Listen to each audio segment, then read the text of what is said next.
Üçüncü sual. Həm trigonometriya var burada. 30 nə dəqiqə qədərdir sinus 30? 2-də 1'dir. Bax elə şagirdlər, bu misal sizin blokunuza da gələ bilər. Plus 1. Yadımıza salaq, belə bir trigonometri ifadənin ən böyük, ən kiçik qiymətini biz nə ilə tapırdıq? Kimin yadındadır? Deyin hələ. Kök altında Kökər A altında. kvadratı Kvadrat B B kvadratı.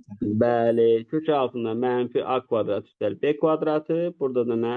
A kvadrat üstəl B kvadratı. Müəllimlər, hələ bunu sizə isbatla da vermişdim. Vektorla falan, üsullarla.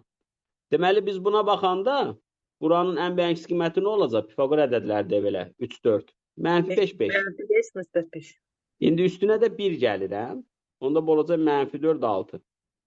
Hə, indi 2-də 1-in üstündə bir bu. Bir mənfi 4 var. 2-də 1-in üstündə də 1, 6 var. Hə. Onda bunu hesablayanda 1 bölü 64 bura olur. Bu da olur 16. Və bizə görə nə deyir? Deyir ki, bu qiymətli oblasına daxil olan ən böyük 16-dır. Və ən kiçik tam ədəd.